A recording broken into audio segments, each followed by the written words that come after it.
When we first looked in this area to buy a house, it was because I had a yacht down in Cole Harbour, 40-foot yacht, and I wanted to bring it up to Kamloops, but we needed to find a place where there was deep water. We didn't want to live too far out of town. We needed something on the transit routes, and the transit routes out in this area are fantastic. They're running all the time. So when I first got the call from Pete, he was telling me he was thinking of selling and that he had a place that was down on the river, which right away I'm like, oh, right on, well, tell me a little bit more about it. So he says, I got a 4,000 square foot house. I said, that's excellent. We got a 3-car garage. One of them actually fits an RV. I'm like, okay, perfect. I'm taking the notes down. And he goes, we've got a lot that's almost 2 lots, that's zoned that we can actually put a carriage house. I'm like, okay, that's great. And then he goes, and we have an 11 boat marina. And I said, excuse me? You have what? The first thing I started to do was to work on putting the dock in. And we wanted to have multiple slips so that it wouldn't just take the yacht, but a whole bunch of other boats. With the yacht, I needed full shore power. I needed full pressurized shore water so that we could not only wash the boats, but we could actually stock up the water systems and that type of thing.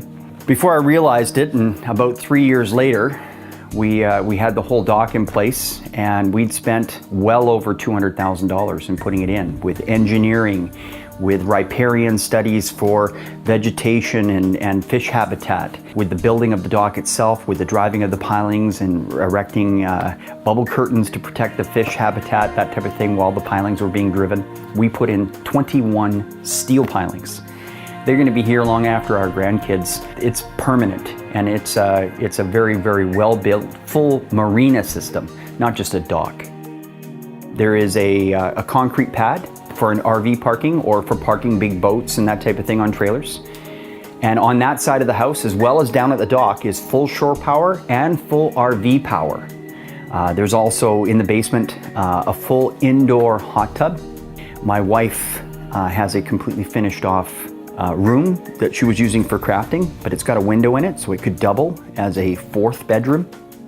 And I finished off an office area down there for myself as well, which could double even potentially without windows as a 5th bedroom. A lot of the downstairs is finished off in beautiful cedar as it is up here.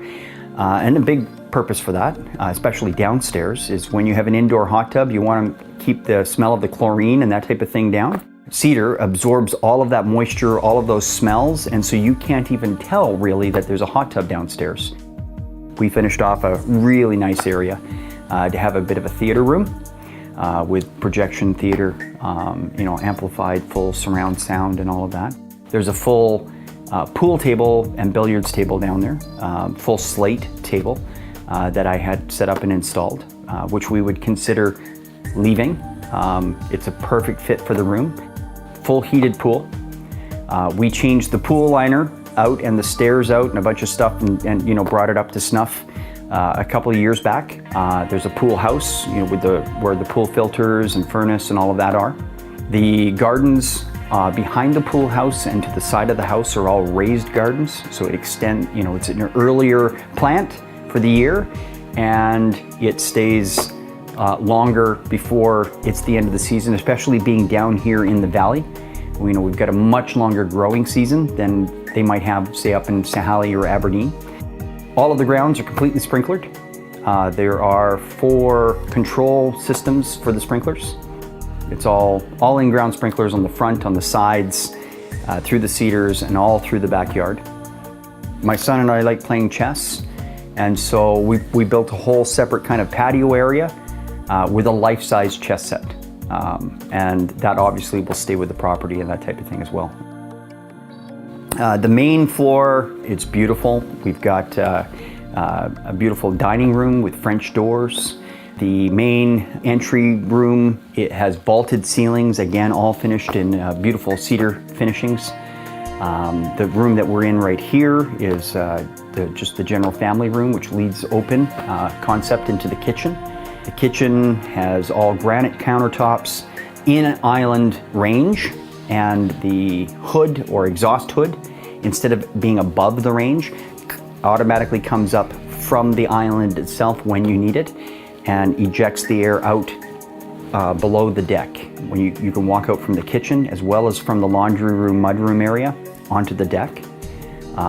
It's a very good sized deck that wraps around half the house, goes across the entire back as well as the west side of the property. There is currently a large propane barbecue kind of island kitchen system. The house has been plumbed for gas out there as well, so you could put a gas barbecue system in there. And also on the deck, there is a automatic electric awning system with a remote. This house has lots of little places that you can just get away from everything. Everything that's been done on the house has been done with full permits. There's been no cutting corners before me or since I've owned the house. You can walk out with your golf clubs, and in 5 minutes you can be at the mouth of the lake, and another 7 minutes you're at Tobiano, and they'll come down, meet you with the club cart, take you back up. So basically it's 12-13 minutes to get from here out to Tobiano and be on the course playing golf. Otherwise, if you were driving, you're at 30-45 minutes to get out there, and you got to deal with traffic and everything else, and you don't have the beautiful scenery on the way out.